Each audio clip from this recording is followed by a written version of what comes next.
Las bibliotecas que hoy presentamos son cada una a su modo y a su tiempo el resultado de los esfuerzos para lograr lo que Juan José de Eyara Yeguren, el primer bibliógrafo mexicano, ya había iniciado a mediados del siglo XVIII, cuando se dio a la tarea de compilar lo que se convertiría en su Biblioteca Mexicana.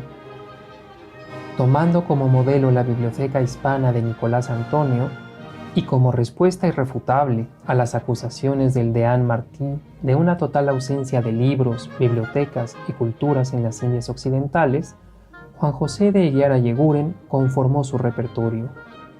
Solo alcanzó a ver publicada, en la imprenta que adquirió para ello, el primer volumen que contiene las letras de la A a la C en el año de 1755. El resto permaneció manuscrito y solo alcanzó la letra J de nombre de pila. Era el primer intento de construir un catálogo completo de las obras escritas en México, y este proceso le permitió descubrir su propia tradición, a la que nombró Biblioteca Mexicana. Sus descripciones, tan precisas y rigurosas, de los autores, las obras e incluso las características materiales de los ejemplares que poseía, hacen de la Biblioteca Mexicana una obra fundamental para el estudio de la producción bibliográfica colonial.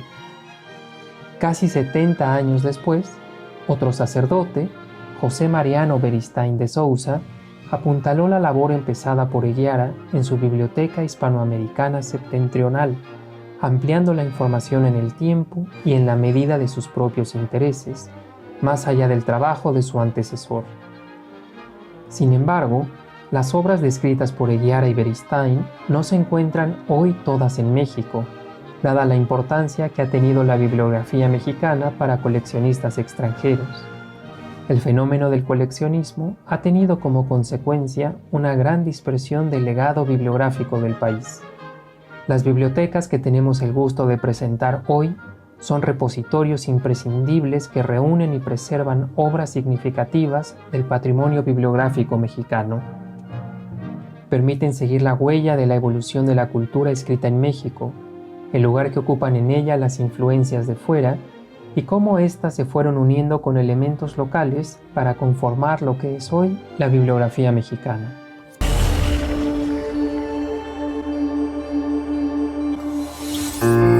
La Biblioteca Nacional de Antropología e Historia es el mayor centro de documentación del Instituto Nacional de Antropología e Historia de México.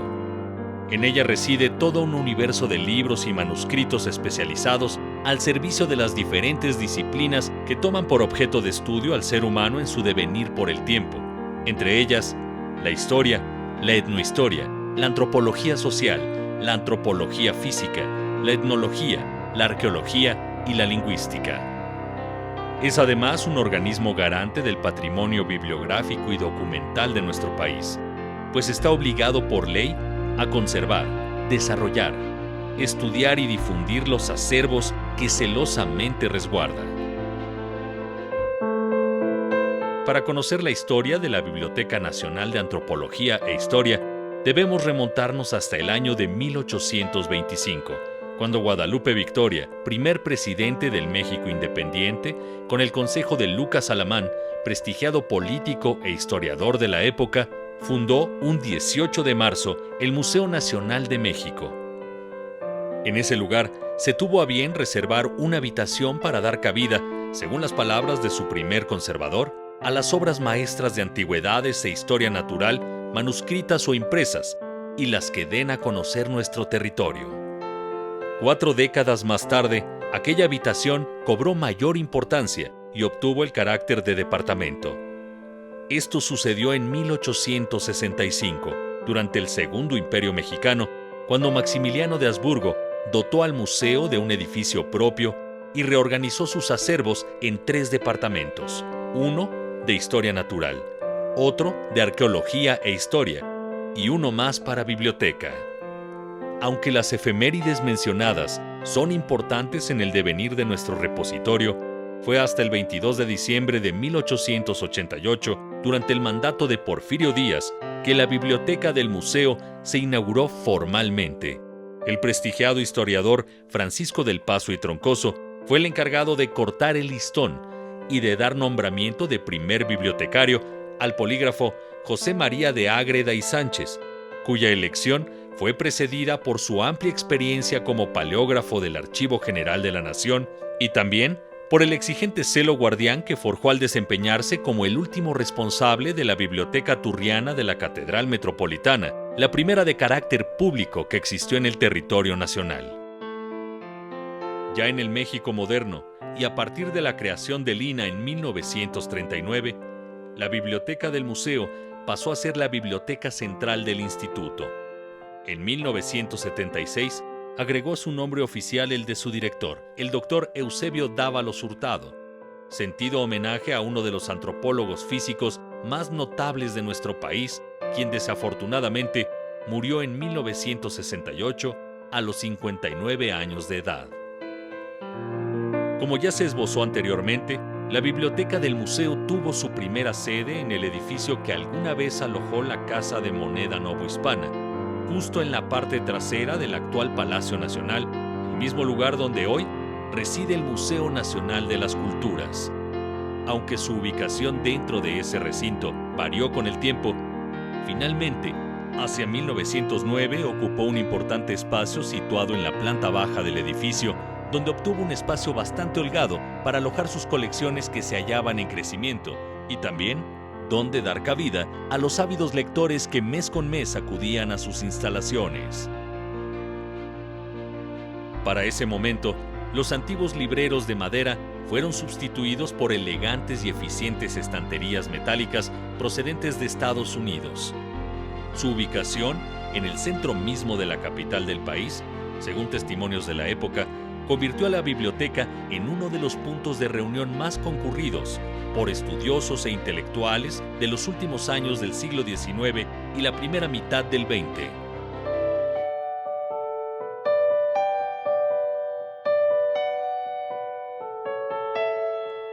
En 1964, la modernidad alcanzó al Museo Nacional. En ese año, el gobierno de México decidió mudar sus acervos arqueológicos y la Biblioteca Central del INAH a las nuevas instalaciones construidas en el bosque de Chapultepec. Ahora, entre abundante vegetación, los gruesos muros de piedra colonial fueron sustituidos por el mármol, la madera, el cristal, el acero y el aluminio. La biblioteca se instaló en el primer piso del edificio diseñado por el arquitecto Pedro Ramírez Vázquez, donde se benefició con amplias salas de consulta y espacio de sobra para alojar más de 250,000 volúmenes y los miles de manuscritos que ya no cabían en su antigua instalación. Además, tan solo un pasillo separaba a nuestra biblioteca de la Escuela Nacional de Antropología, por lo que aquellos estudiantes en ciernes y también investigadores ya consagrados tuvieron al alcance todo el material que necesitaban para llevar a buen puerto sus pesquisas académicas. El universo bibliográfico y documental de la Biblioteca Nacional de Antropología e Historia en la actualidad es sumamente vasto. Cuenta con un acervo general conformado por 500,000 ejemplares, mismo que se mantiene en constante desarrollo. Es poseedora de una importante hemeroteca histórica, una fototeca, una mapoteca y un archivo del mismo carácter de un rico acervo sonoro conformado por las grabaciones de campo de importantes etnomusicólogos y el testimonio oral de distintos y poco conocidos actores de la historia nacional. Su fondo reservado resguarda incunables europeos y miles de libros impresos desde el siglo XVI hasta la primera mitad del siglo XX. El fondo conventual que aloja en su piso intermedio ostenta más de 28,000 títulos provenientes de varios conventos y colegios novohispanos. Sin lugar a dudas, su colección de códices mexicanos es la más importante de nuestro país y la que ha colocado a nuestra biblioteca en la palestra mundial. Custodiamos 200 de los aproximadamente 550 códices mesoamericanos que se conocen en el mundo, razón por la cual, desde 1997, fue reconocida como Memoria del Mundo por la UNESCO.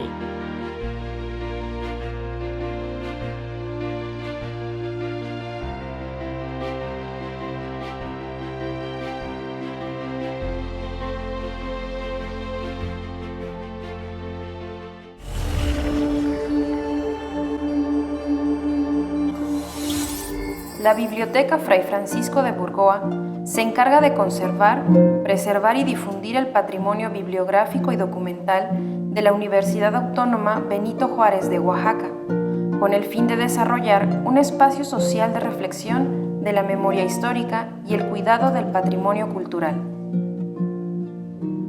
La Biblioteca de Burgoa se localiza en el interior del exconvento de Santo Domingo de Guzmán en la ciudad de Oaxaca, edificio que fue habitado por los dominicos en el siglo XVII, XVIII y durante la primera década del siglo XIX.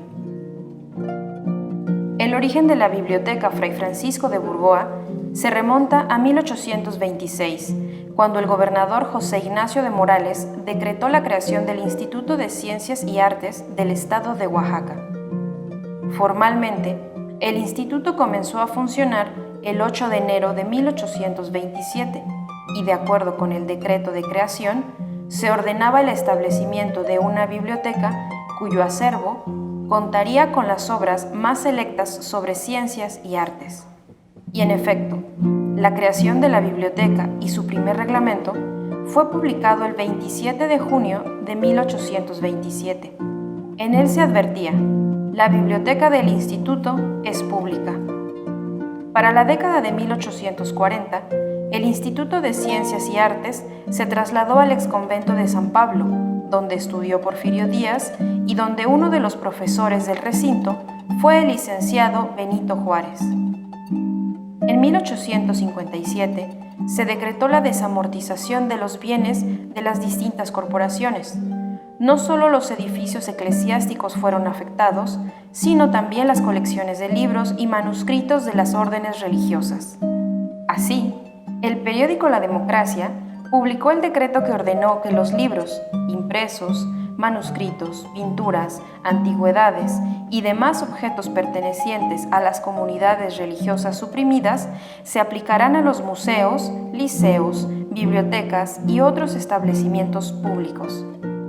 En Oaxaca, la única biblioteca pública que era subsidiada por el gobierno del estado era la del Instituto de Ciencias y Artes. Por ello, y acatando la mencionada disposición, en 1859 el juez de distrito Félix Romero supervisó que el acervo de la Biblioteca de la Orden de los Dominicos fuera trasladado a los estantes de la Biblioteca del Instituto de Ciencias y Artes del Estado de Oaxaca. En este contexto, el edificio del Colegio Seminario de la Santa Cruz, hoy edificio central de la Facultad de Derecho, fue requisado para convertirse en sede del Instituto de Ciencias y Artes del Estado de Oaxaca, que hasta entonces había funcionado en el convento de San Pablo. Pero el instituto y su biblioteca tuvieron diversas transformaciones. Una de ellas se dio el 18 de enero de 1955, cuando la sociedad oaxaqueña despertó con la noticia de que el Instituto Autónomo de Ciencias y Artes se había convertido en la Universidad Benito Juárez de Oaxaca. En abril de ese mismo año, la biblioteca del instituto, que contenía el fondo antiguo, conformado por los libros que habían pertenecido a las bibliotecas de las diferentes órdenes religiosas y las obras utilizadas por los estudiantes, pasó a manos de la recién fundada universidad. En 1958, el fondo antiguo de la biblioteca de la naciente universidad fue trasladado al edificio de la calle 5 de Mayo, inmueble perteneciente a la universidad. En ese año, la Facultad de Arquitectura fue instalada en el mismo sitio, generando varias dificultades que causaron la pérdida y daño de algunos ejemplares del fondo antiguo. A finales del siglo XX, los libros fueron trasladados a la Biblioteca General José Vasconcelos, perteneciente a la universidad. Ahí, las obras permanecieron en condiciones poco favorables. Para 1993, el maestro Francisco Toledo vio y conoció los libros antiguos que pertenecieron a las órdenes religiosas y al Instituto de Ciencias y Artes, motivo por el cual decidió organizar una exposición en el MACO para mostrar las joyas bibliográficas del acervo de la universidad. Este acto incentivó a las autoridades al rescate del fondo. Y fue hasta 1994 cuando comenzó la catalogación del fondo antiguo de la Biblioteca Vasconcelos, especialmente los libros procedentes de los conventos y los que usaron los estudiantes del Instituto de Ciencias y Artes del Estado de Oaxaca a mediados del siglo XIX. Tiempo después, el Instituto Nacional de Antropología e Historia, INA, intervino y asignó un espacio específico a los fondos frailunos y del ICAEO. Entonces, se decidió por el exconvento de Santo Domingo de Guzmán. A la par, Fomento Social Banamex financió la restauración de la nave y donó la estantería de cedro rojo donde se colocarían los libros. El acervo, que comprende alrededor de 24,000 ejemplares, fue colocado en su repositorio actual en 1994 y en 1996 fue inaugurado bajo el nombre de Biblioteca Fray Francisco de Burgoa. El acervo de la Biblioteca Burgoa se integra de 3 fondos.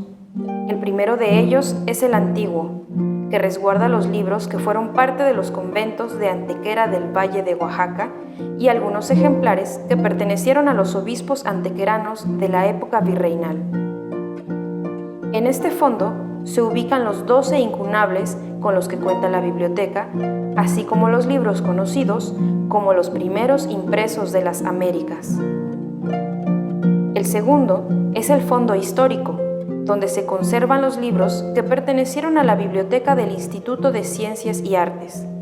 Los volúmenes tratan sobre medicina, geografía, lenguas, tipografía y otros, además de colecciones que fueron donadas por exalumnos del instituto e intelectuales de la época, como Benito Juárez, Matías Romero, Manuel Brioso y Candiani, Aurelio Valdivieso y Jorge Fernando Iturribarría. Por último, el Fondo Moderno está integrado por libros donados por autores que han escrito acerca de la historia de Oaxaca. En esta misma colección podemos encontrar las tesis de todos aquellos investigadores que para sus trabajos de posgrado han consultado el acervo de la Biblioteca Burgoa. Los temas que podemos encontrar en este acervo van desde historia de Oaxaca hasta arte del siglo XX. Por todo lo anterior, la Biblioteca Burgoa ha sido imprescindible para las investigaciones relacionadas con la historia y el arte, y no es extraño que en 2018 fuera reconocida como Memoria del Mundo de México por la UNESCO.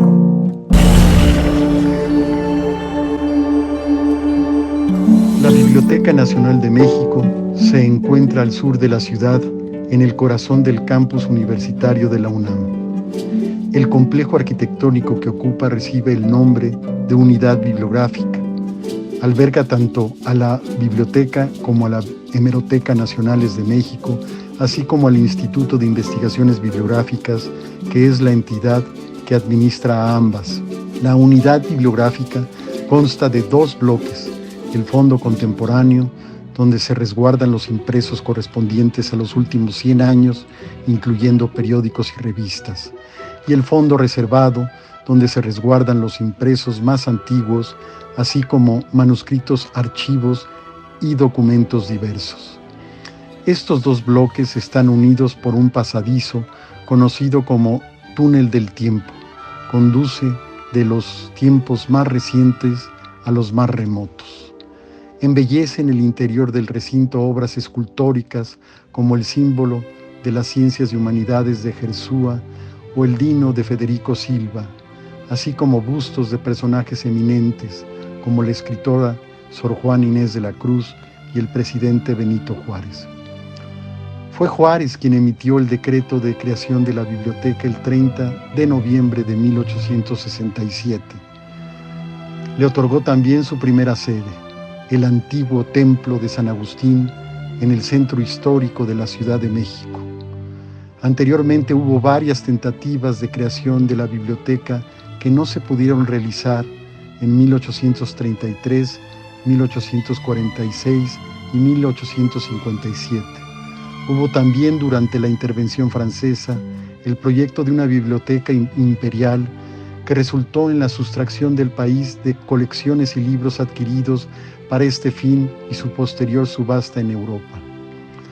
Las labores de remodelación necesarias para convertir un templo religioso en un templo laico de la biblioteca comenzaron en 1867 y concluyeron en 1884.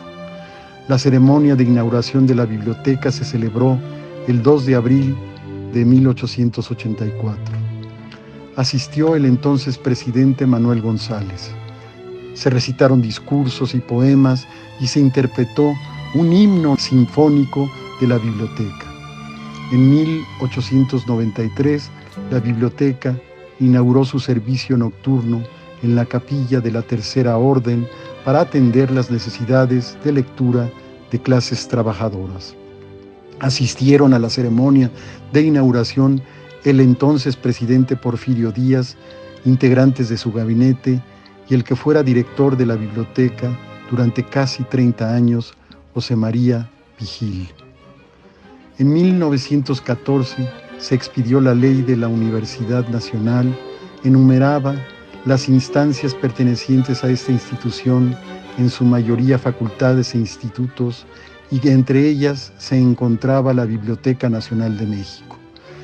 La ley orgánica de la universidad, emitida en 1929, ratificó esta adscripción. Desde ese momento hasta hoy, la Biblioteca Nacional de México se encuentra bajo custodia de la Universidad Nacional Autónoma de México. En 1950, cuando dio inicio la edificación de la ciudad universitaria, se contempló trasladar la Biblioteca Nacional de México al edificio conocido actualmente como Biblioteca Central o Biblioteca Central de la Universidad. Sin embargo, esta propuesta fue descartada. Quedan vestigios de esta tentativa en una de las caras de los bellos murales que adornan este edificio, en la cual se leen las iniciales BN y HN, o Biblioteca Nacional y Hemeroteca Nacional. En 1967 se creó dentro de la Universidad Nacional Autónoma de México el Instituto de Investigaciones Bibliográficas y se estipuló que la Biblioteca y Hemeroteca Nacionales de México quedaban bajo su administración. En 1979 se inauguró la sede actual de la Biblioteca Nacional de México. Así comenzó el traslado de los fondos de la Biblioteca del Centro Histórico al sur de la Ciudad de México. La unidad bibliográfica fue diseñada por el arquitecto Orso Núñez, quien también diseñó los edificios circundantes, cines, teatros, salas de concierto. El conjunto arquitectónico es conocido como el Centro Cultural Universitario y se encuentra en la parte austral de la ciudad universitaria, ubicada a su vez al sur de la Ciudad de México. En un principio, la unidad bibliográfica albergó únicamente al fondo contemporáneo de la biblioteca, mientras que el fondo reservado permaneció unos años más en el antiguo templo de San Agustín. Fue hasta 1992 cuando se inauguró el bloque arquitectónico de la unidad bibliográfica, donde se encuentra hoy el fondo reservado de la biblioteca. El fin de la mudanza en 1995 cerró por un largo tiempo las puertas de la sede original de San Agustín, que fue sometido a un proceso de intervención arquitectónica con vista al apuntalamiento de su estructura. En lo que respecta al porvenir de la Biblioteca Nacional de México, se tiene contemplado edificar fuera de la Ciudad de México, en Juriquilla, Querétaro, un centro de preservación documental. Allá se trasladará una parte significativa de su acervo. Así se impedirá la saturación de la unidad bibliográfica y quedará atendida la necesidad de espacio de almacenamiento de las siguientes décadas, un reto constante de todas las bibliotecas del mundo. También están en puerta planes para la sede original de la biblioteca, el antiguo templo de San Agustín. El edificio ha atravesado por un proceso extensivo de restauración que se encuentra en sus fases finales. En su capilla adyacente, conocida como Capilla de la Tercera Orden, la Biblioteca Nacional ofrecerá al público su colección tiflológica, una sala de consulta para las colecciones digitales y la prensa nacional, y una sede para actividades académicas de docencia y divulgación. Es así como la historia de la Biblioteca Nacional de México llega al tiempo presente, vivificada por las enseñanzas de su pasado y preparada para resolver los retos que le depara su porvenir.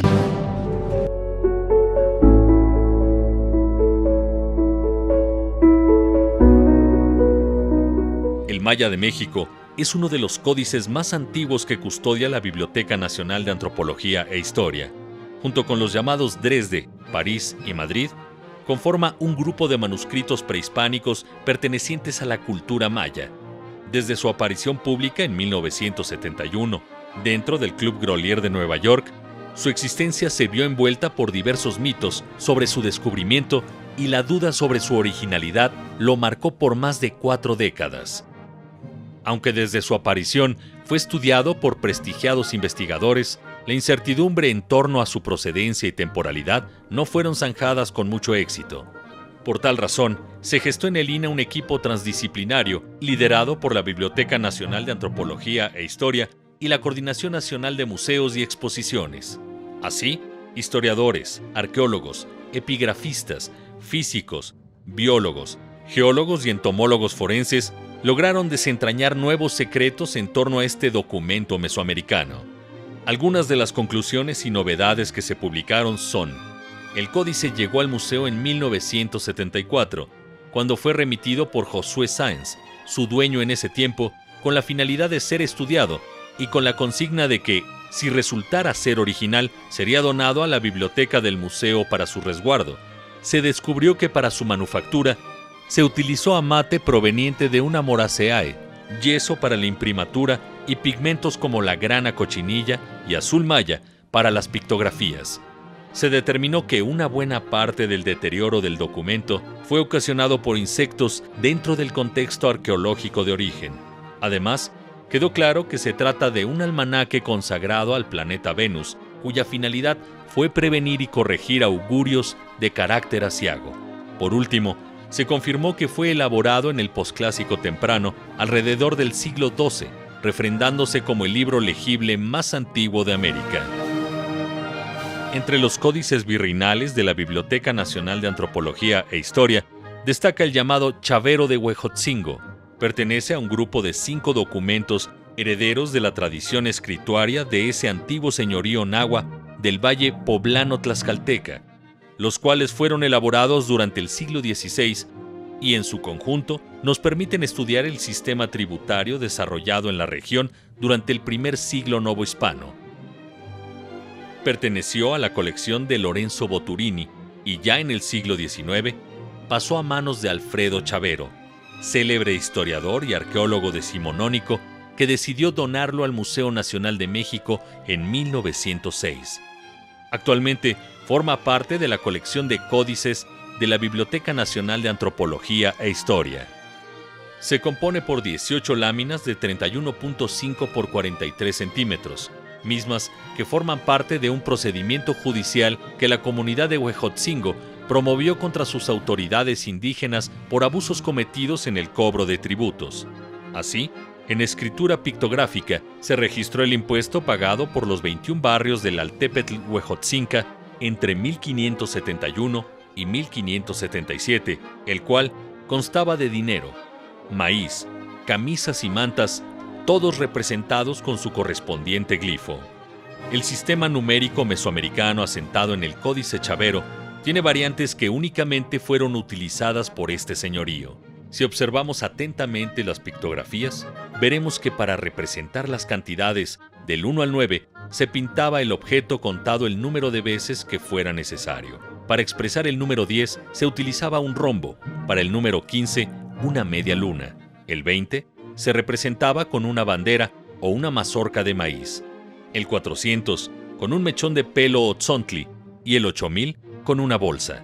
Es de llamar la atención que cualquier cantidad podía representarse únicamente con estos numerales. El Códice Chimalpaín es una de las adquisiciones más recientes de la Biblioteca Nacional de Antropología e Historia. Se trata de 3 volúmenes encuadernados en pergamino, redactados entre los siglos XVI y XVII por Fernando de Alba Ixtlilxóchitl, texcocano, descendiente del famoso gobernante y poeta Netzahualcóyotl, y Domingo de San Antón Muñón Chimalpaín Cuautlehuanitzin, sucesor de los señores de Chalco Amecameca. Cuando murió Ixtlilxóchitl, Los manuscritos fueron heredados por Juan de Alba Cortés, su hijo, quien a su vez los entregó al sabio Carlos de Sigüenza y Góngora.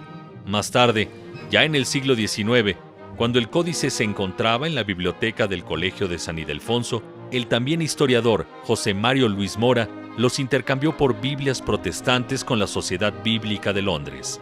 En 2014, el gobierno mexicano, a través de la Secretaría de Cultura y el INAH, los repatrió, siendo exhibidos por vez primera en la exposición Códices de México, Memorias y Saberes. A diferencia de los otros manuscritos de la colección, carece de pictografías, por lo que sus autores se valieron únicamente de caracteres latinos en castellano y náhuatl para transmitir su discurso. La obra narra el devenir histórico de los primeros pueblos asentados en el centro de México, desde la creación del mundo hasta la llegada de los españoles. Lo anterior es enriquecido con datos sobre tradiciones, vida cotidiana, genealogías y calendarios.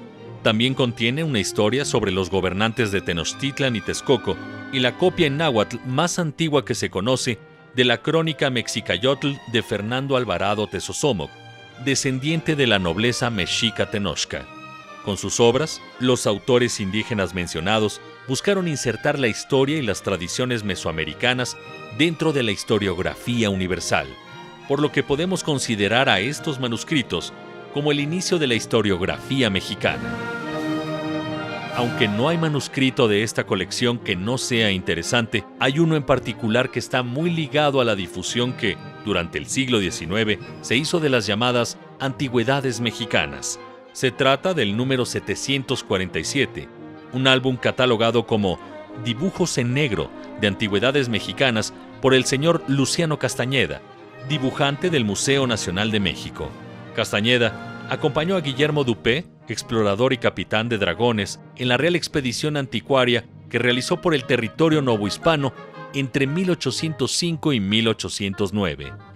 La encomienda de Castañeda era dibujar in situ los monumentos arqueológicos que el capitán localizara durante sus correrías, especialmente en Huatusco, Cholula, Mitla, Monte Albán, Palenque y otros sitios de interés. Más tarde, esa obra plástica fue manipulada y utilizada por distintos editores europeos para ilustrar sus publicaciones sobre antigüedades mexicanas, entre ellos Lord Kingsburg, quien reprodujo varias láminas en su monumental obra Antiquities of Mexico, mientras que Jean-Henri Baradeg hizo lo propio en su Antiquités Mexicaines, Relation des trois expéditions du Capitaine Dupé. Sabemos que Baradeg recibió de Isidro Ignacio Icaza, conservador del Museo Nacional, las ilustraciones de Castañeda, mismas que llevó a Europa y utilizó para su obra. Sin embargo, en el museo quedaron estos originales realizados también por el propio Castañeda como testigos silenciosos de aquellas primigenias expediciones arqueológicas. Aunque 4 ejemplos resultan insuficientes para conocer la riqueza de nuestras colecciones, son lo bastante importantes para afirmar que los anaqueles de la Biblioteca Nacional de Antropología e Historia no solo resguardan libros y documentos antiguos, sino que salvaguardan parte del patrimonio histórico legado por generaciones a todos los mexicanos y también a la humanidad. Cuando inició la invasión y colonización europea en las tierras que Hernán Cortés denominó Nueva España, la corona española otorgó a los frailes de las órdenes mendicantes poder considerable para evangelizar a la población nativa. Una de ellas, la Orden de Predicadores, también conocidos como dominicos, centró sus esfuerzos en la parte sur de México, una de las regiones lingüísticamente más diversas del mundo. En la actualidad, esta región corresponde a los estados de Oaxaca y Chiapas y aún conserva su riqueza lingüística. Dada la diversidad de las lenguas, los dominicos ya no pudieron depender del náhuatl, idioma que dominaba en el altiplano central de México, para comunicarse con la población nativa. Debido a la densidad de población y a su riqueza, la región mixteca atrajo la atención de los dominicos desde su llegada. Fue ahí donde construyeron sus primeros y más espectaculares conventos, que hoy en día aún pueden visitarse.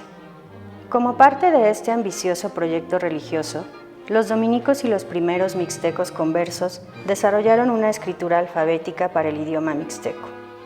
Su primer libro fue La Doctrina Cristiana en Lengua Mixteca de Fray Benito Hernández, impreso por Pedro Ocharte en 1568. Se produjeron 2 versiones de esta obra, una en la variante del mixteco de Achiutla y otra en la variante de Tepozcolula. Estos enormes volúmenes, de aproximadamente 200 folios cada uno, son casi en su totalidad monolingües. El elegante estilo de lenguaje que usaron Fray Benito y sus asistentes mixtecos para describir el nuevo contenido religioso, combinado con la hermosa tipografía gótica y los espectaculares grabados, hicieron que este libro fuera muy popular entre los lectores en la Mixteca durante más de un siglo. Al igual que la traducción al alemán de la Biblia de Martín Lutero y la Divina Comedia de Dante Alighieri, la doctrina de Tepozcolula estableció una ortografía estándar para el mixteco que duró más de 2 siglos. Solo se conocen 5 ejemplares de la doctrina de Tepozcolula de Fray Benito, y la mayor parte de ellos comprende solamente fragmentos mutilados.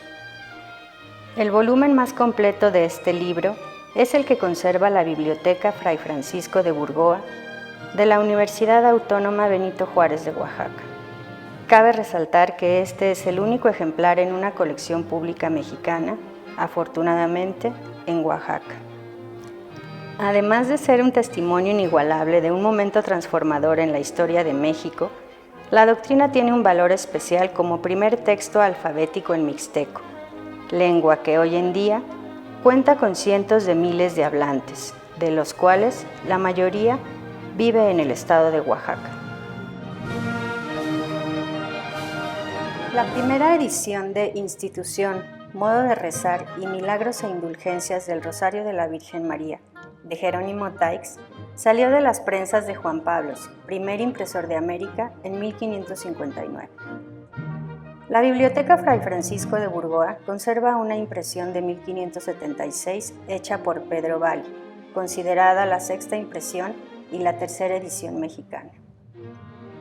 Esta fue corregida y enmendada por Domingo de Salazar de la Orden de Predicadores antes de que se le otorgara el obispado de Manila. La devoción del rosario es fundamental para los dominicos. En la Nueva España fue propagada por el subprior del convento de Santo Domingo de México, Fray Tomás de San Juan. Así, la Cofradía del Santo Rosario se instituyó en 1538 y su devoción se ve reflejada en la expresión artística de las impresionantes capillas del Rosario en las iglesias de Santo Domingo en Oaxaca y Puebla. La obra de Taix combina una explicación del fundamento teológico a la devoción del Rosario con las reglas de la cofradía e incluye narraciones acerca de los eventos milagrosos asociados con la devoción. La presencia del Rosario en la evangelización se ve reflejada en documentos como el Códice de Yanguitlán. Francisco de Burgoa menciona en otro documento que se realizaron obras de teatro representando algunos milagros del Santísimo Rosario. Cabe mencionar que el ejemplar de la obra de Jerónimo Taix, conservado en la Biblioteca Fray Francisco de Burgoa, es el único existente de la edición de 1576. La Biblioteca Burgoa no se entendería sin las obras de autores locales que posee, como son los libros escritos por Fray Francisco de Burgoa, que son un referente obligado para el estudio de la historia y el arte del actual estado de Oaxaca. Francisco de Burgoa nació en Oaxaca en 1604, en el seno de una familia acomodada sin llegar a rica, pero de mucha reputación y antigüedad. A los 15 años se unió a la Orden de Predicadores, en la que destacó por su dedicación al estudio, dominio del latín y sólida formación en teología y artes. Ya como fraile, impartió la doctrina cristiana en pueblos de lengua mixteca y zapoteca. Gracias a ello, integró a su saber el dominio de ambas lenguas y el conocimiento de las costumbres y formas de vida de los indígenas de su época. Para 1670, Burgoa publicó Palestra Historial de Virtudes, que comenzó a escribir como parte de sus obligaciones como prior del convento de Antequera. En este libro se relata la llegada de la Orden de Predicadores a las Indias Occidentales desde el siglo XVI. la creación de la provincia de San Hipólito Mártir de Oaxaca y la expansión dominica por todo su territorio. Todo ello mediante el relato biográfico de 31 dominicos ejemplares de la época. Un segundo libro de Burgoa es Geográfica descripción de la parte septentrional del polo ártico de la América, escrita entre 1669 y 1670 y publicada en 2 tomos hasta 1674. En esta obra, el dominico decidió aumentar la información presentada en su palestra historial al exponer con detalle la geografía, climas, recursos naturales, economía y culturas de la provincia de San Hipólito. Los 2 libros son fundamentales para conocer la imagen de Oaxaca a finales del siglo XVII, su gente, las costumbres y lenguas que se hablaban en los diferentes pueblos, así como la producción de grana cochinilla, tinte que dio fama a Antequera, y qué decir de la construcción de edificios civiles y religiosos. La dendrología natural, o Tratado de los árboles y hierbas de la América, es un cuadernillo de 58 páginas iluminado a mano sobre las plantas de Oaxaca. Es una obra clave para documentar la historia del conocimiento botánico en Oaxaca durante la época virreinal y uno de los pocos herbolarios iconográficos sobre la botánica mexicana. El autor, Fray Juan Caballero, fue un fraile ilustrado del siglo XVIII, cuya actividad intelectual no solo se centró en la ciencia, sino que tuvo una carrera magnífica dentro de la orden dominica. Se distinguió por sus estudios sobre las plantas, los animales y los fenómenos meteorológicos, y publicaba artículos en la Gaceta de México, como noticias sobre las hierbas medicinales, la grana cochinilla, epidemias y sobre los globos aerostáticos elevados en Oaxaca en 1785. La dendrología no solamente es una obra importante desde el punto de vista científico o botánico. La belleza de sus imágenes denota la calidad artística del dibujante y es interesante también para la historia del arte de la Nueva España. No conocemos la obra escrita que debió acompañar a los dibujos de la dendrología. Don Manuel Martínez Gracida dice que Fray Juan Caballero escribió la historia de muchas plantas que crecen en la provincia de Oaxaca, que existía en la Biblioteca de Santo Domingo, pero desgraciadamente se perdió. Caballero manifestó un interés por la ciencia durante su vida y seguramente tuvo a su alcance varios libros y manuscritos de herbolaria, europeos e indígenas, y debió consultar la Biblioteca Dominica, ya que sus investigaciones citan las más modernas publicaciones de su momento. Es probable que su deseo de realizar un tratado de las plantas de América responda a los esfuerzos de otros naturalistas que le antecedieron y que encaminaron sus investigaciones a registrar la flora. Su intención era identificar de manera práctica la planta en cuestión y dio los primeros pasos a una catalogación de la flora mexicana. El cuadernillo tiene páginas en blanco y posiblemente el fraile quería hacer un trabajo más ambicioso, pero no pudo terminar. Esta obra no solo es de interés de los especialistas académicos, sino que ha servido de inspiración a los artistas, maestros del arte popular y al propio Jardín Etnobotánico de Oaxaca.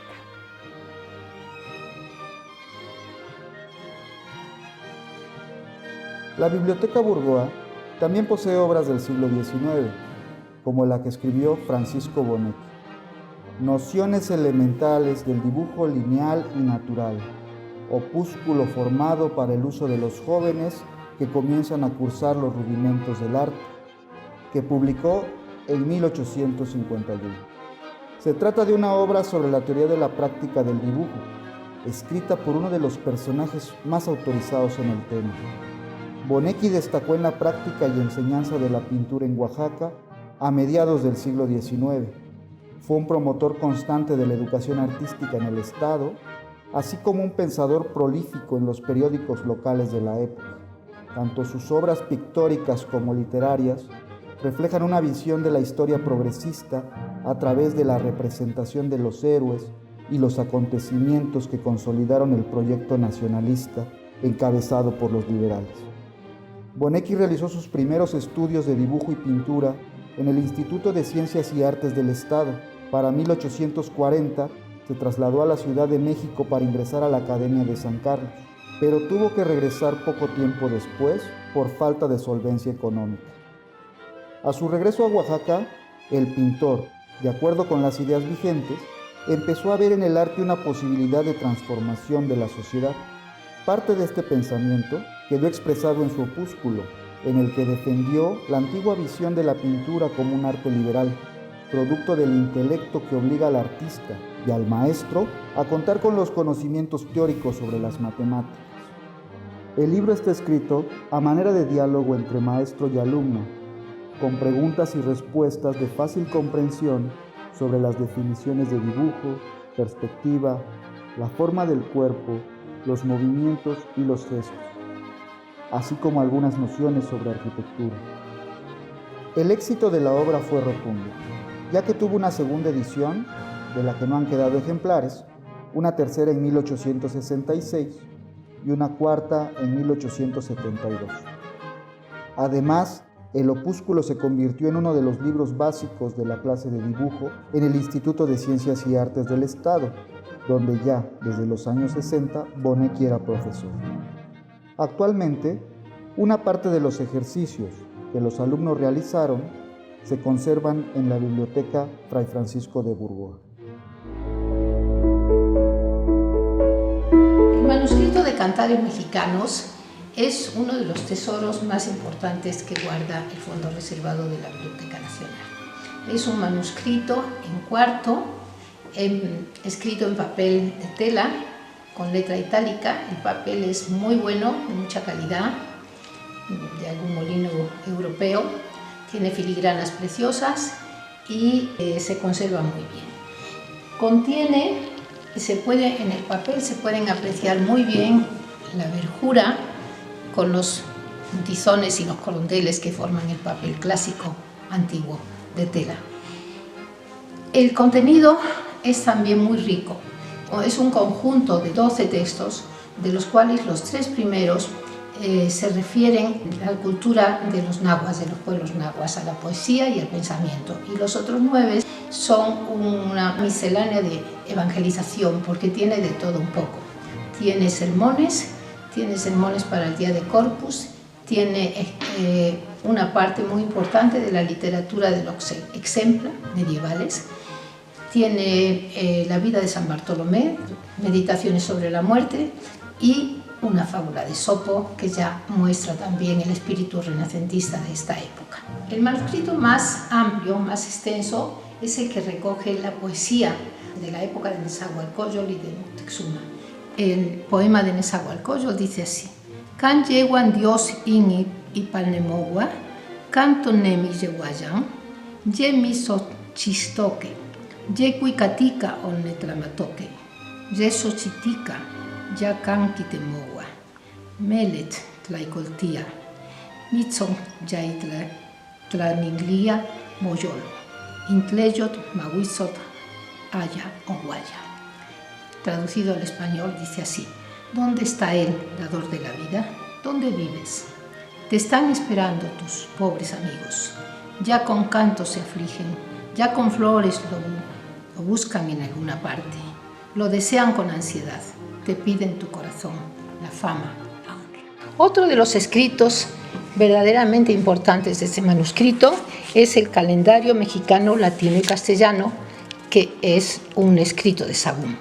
En él, Sahagún, trae cosas muy interesantes en el prólogo, pero lo que interesa destacar aquí es que él quiso hacer una correlación de los 2 calendarios del mundo mesoamericano con los 2 calendarios del mundo cristiano. y hizo unas tablas de correspondencia con los meses, entre los meses gregorianos, del calendario gregoriano, y los meses del calendario mesoamericano.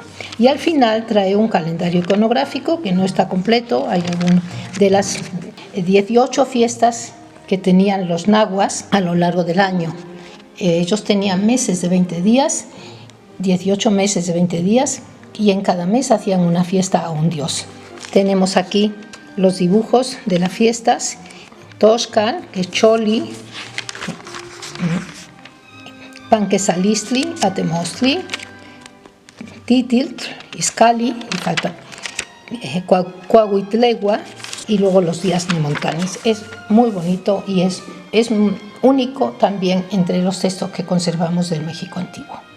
Hay otros textos más, como decía, un arte divinatoria. Hay ejemplos tomados para la predicación, tomados de la Edad Media. Hay algunos textos, que esto sí es importante, sobre la Eucaristía y sobre la presencia real de Cristo en la Eucaristía, que era un problema importante en ese momento. Como final de esta brevísima presentación, ofrezco aquí la página, podemos ver la página de las fábulas de Esopo. Nican Ompegua Insasanili Inki Tlali Se Tlamatica y Toca Esopo. Aquí empiezan las fábulas que compuso un sabio llamado Esopo. Nos enseñan la prudencia en la vida. Y como final, este manuscrito es un conjunto de escritos de las preocupaciones que había en la Nueva España en el siglo XVI. Restaba mucho de la tradición de los pueblos nahuas y al mismo tiempo se estaba ya explicando y se estaba dando a conocer el mensaje cristiano. Por eso es que hay partes que recogen esta tradición de poesía y de pensamiento náhuatl y las otras partes que entran en el mensaje cristiano revestido con la palabra, con las figuras retóricas, con la poesía y con todo lo que implica el traducir a la lengua náhuatl. Francisco López de Gómara, Historia de México con el descubrimiento de la Nueva España, conquistada por el muy ilustre y valeroso príncipe don Fernando Cortés, Marqués del Valle, escrita por Francisco López de Gómara, clérigo, impresa en Amberes, en casa de Juan Estelcio, 1554. La Biblioteca Nacional de México conserva este ejemplar, impreso en Amberes. Es la edición flamenca, una de las ediciones flamencas que se hacen en 1554. Pueden ver el formato, mide 14 centímetros, es el práctico formato de octavo, y lo que hicieron los maestros flamencos, los impresores flamencos como Estelcio, fue justamente reducirlo, porque las ediciones originales de López de Gómara, que habían aparecido en España un par de años antes, todas son en formato de folio mayor con letra gótica, y vean lo que hace en Amberes: reducen el formato, cambian el tipo de letra más acorde con el espíritu del humanismo de Europa del siglo XVI, y entonces también se hace una reducción de los títulos y los subtítulos en comparación con las primeras ediciones. Vean, por ejemplo, los títulos del Temple de México, pero en la edición original, normal, en las ediciones españolas, los subtítulos suelen ser mucho más largos. Y una de las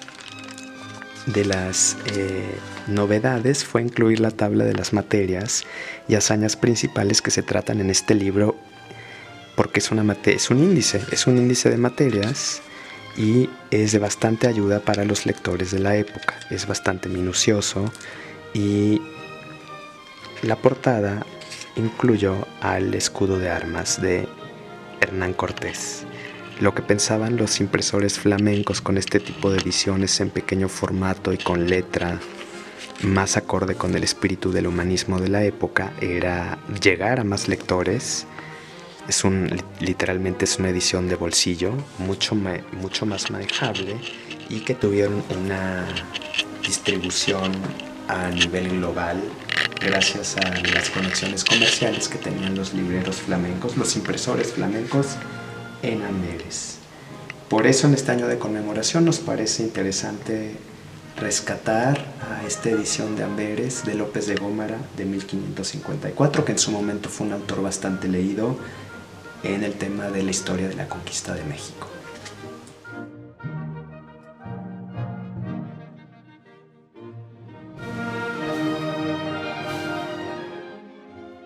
valor de la astrología en las sociedades de antiguo régimen es muy diferente al que tenemos hoy en día. Debemos considerar que se trataba de una serie de estudios sobre el movimiento de los astros y la influencia que estos tenían en nuestra vida cotidiana, sobre todo con un énfasis en el ámbito médico, ya que las enfermedades dependían de la teoría de los humores y un equilibrio entre los 4 humores. De tal forma que esta obra, El repertorio de los tiempos, es una clara muestra de cómo era la práctica astrológica en la Nueva España a principios del siglo XVII. El ejemplar cuenta con anotaciones manuscritas de procedencia, probablemente de acuerdo con la letra de Felipe Zúñiga Ontiveros. También en la portada hay alguna firma que nos hace pensar por el tipo de letra que ya tenía un comprador desde el siglo XVII.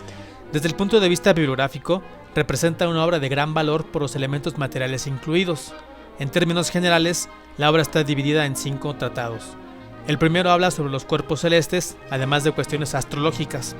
El segundo tratado comienza con un estudio sobre los elementos fuego, aire, agua y tierra, para continuar con cuestiones propias de la geografía e historia novohispana.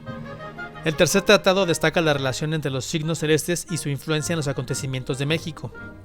El cuarto tiene una dimensión claramente decretoria, ya que en sus 10 capítulos explican al lector cuestiones médicas bajo el paradigma de los humores y el movimiento de los astros. Por último, el quinto tratado revela eventos astrológicos concretos, como la conjunción de Júpiter y Saturno ocurrida el 24 de diciembre de 1603. Finalmente, Enrico Martínez agregó una última sección de las cosas memorables sucedidas. Dentro de las explicaciones astrológicas, Martínez incluyó una sección en donde el lector podía conocer los signos zodiacales y saber cuáles eran las características temperamentales y de personalidad, tanto de los hombres como las mujeres nacidas bajo determinado signo. En el folio 140 se incluye un grabado con un horóscopo que explica de manera gráfica el tránsito de la Tierra por la eclíptica solar, donde están representados los 12 signos zodiacales. Uno de los elementos más curiosos de este libro es que incluye un instrumento por el cual el lector puede saber el signo bajo el cual se nació. Es relativamente sencillo, vienen las instrucciones en la cual se dice que el hilo se tiene que poner en la hora que se nació. Por ejemplo, si yo nací a la 1 de la tarde, lo pongo aquí, y esta esfera yo la tengo que girar de tal forma que, por ejemplo, si yo nací en septiembre, el 31 de agosto o el 20 de septiembre, este nos va a indicar cuál es el signo en el que naciste y este nos va a indicar el ascendente. De esta forma, este libro contiene este instrumento que lo hace muy atractivo para el lector porque le ofrecía esta posibilidad de saber cuál era su signo.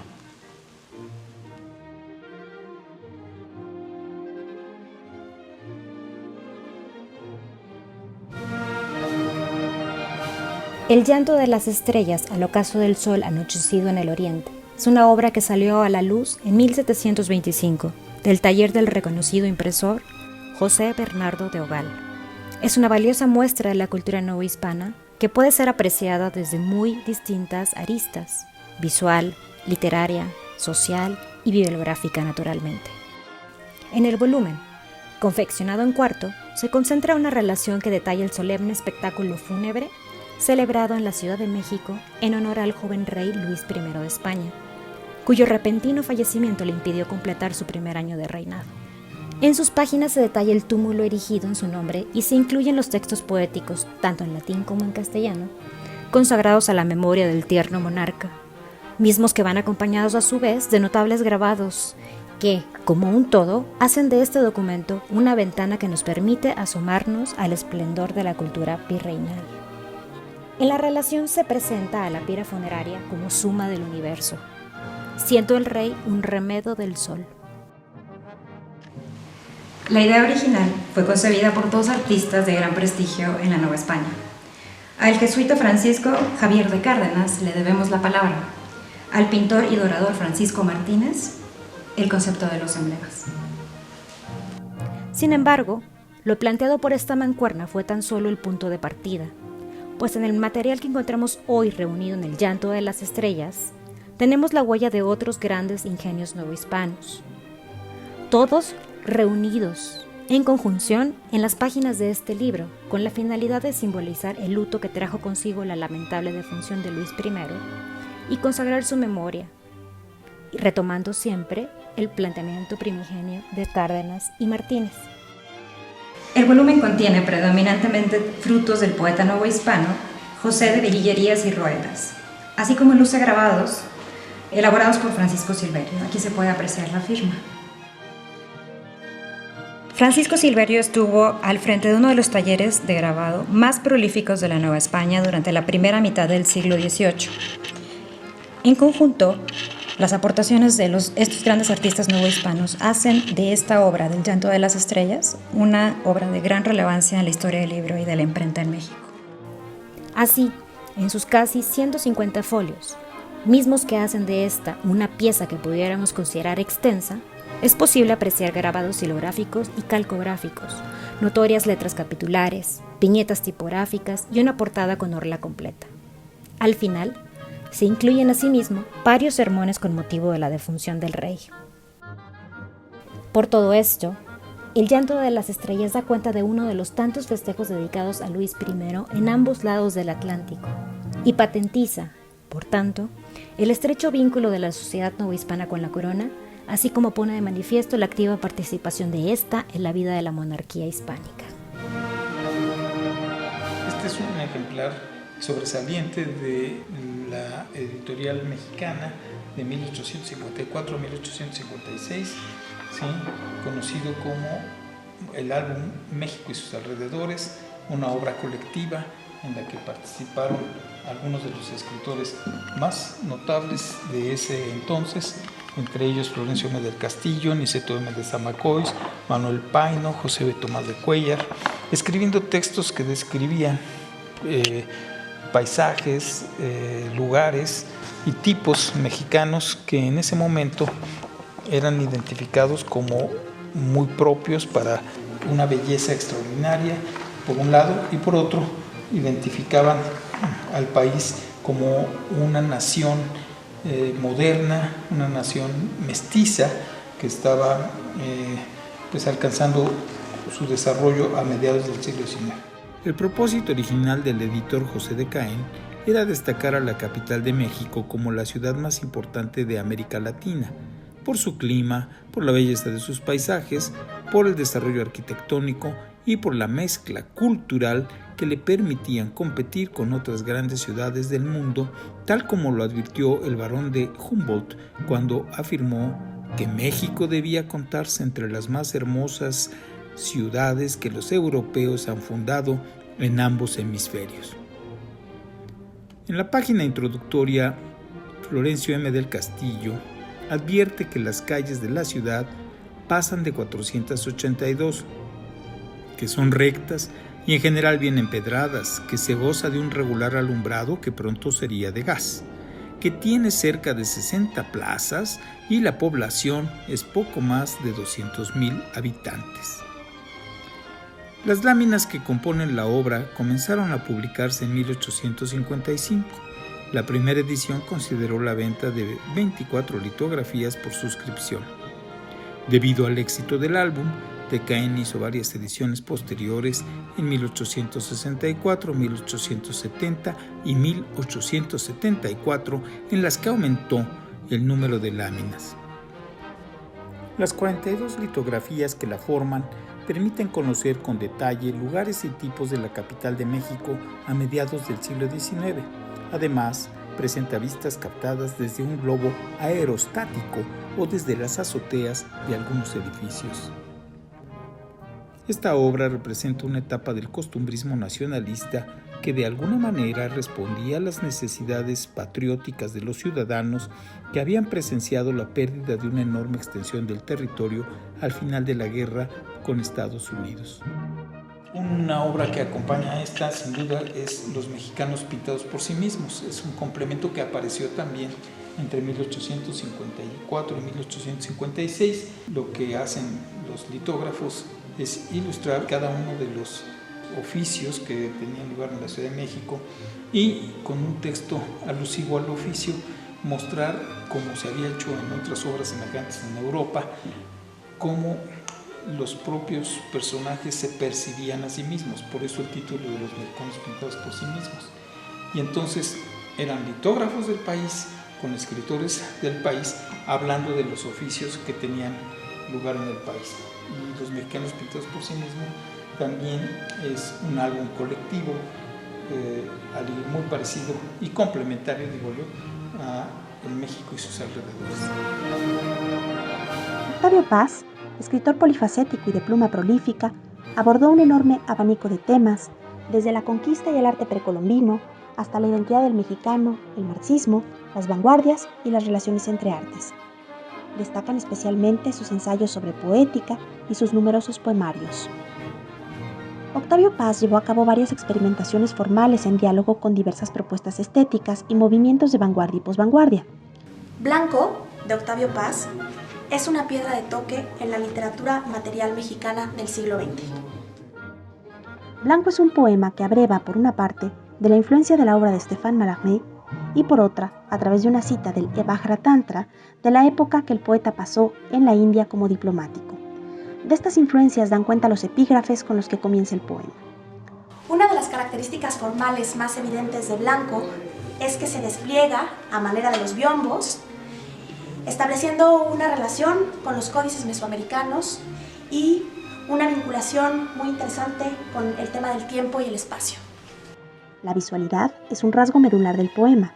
Las características tipográficas, la alternancia de tinta negra y roja, en honor a los tlacuilos prehispánicos, y la disposición deliberada de las palabras en el lienzo del papel crean múltiples experiencias de lectura. En la advertencia para el lector, Octavio Paz explica cómo ha de leerse el poema y proporciona 6 claves de lectura, como un solo texto, como un conjunto de poemas separados y como cada una de las partes de un mandala. La columna del centro es un poema que parte del blanco para llegar al blanco pasando por 4 estadios cromáticos: amarillo, rojo, verde y azul. El poema de la izquierda está dividido en 4 momentos que corresponden a los 4 elementos: aire, tierra, fuego y agua. La edición original fue concebida en 2 tomos incluidos en un estuche de cartón de 23 por 18 centímetros. En el primer tomo se encuentra el poema junto a las indicaciones de sus posibles lecturas. El segundo tomo, cuya edición estuvo a cargo de Enrico Mario Santí, incluye los borradores manuscritos anotados de Octavio Paz, reproducidos facsimilarmente y transcritos, cartas del autor a sus editores que incluyen indicaciones tipográficas y comentarios paralelos y posteriores al poema, ensayos y comentarios de traductores del poema a varios idiomas. Esta presentación pone al descubierto solo una parte muy pequeña del amplio panorama de la bibliografía mexicana y de sus repositorios patrimoniales. También evidencia la complejidad de su evolución, resultado de su naturaleza múltiple y de su riqueza. Nuestro legado cultural escrito es inmenso y universal, sin duda. Se trata de una herencia que es también una presencia. Con esta pequeña muestra que compartimos hoy, nuestra memoria parece inquebrantable, porque nos acompaña desde la inmanencia de los códices hasta la articulación textual y visual de obras como las de Octavio Paz.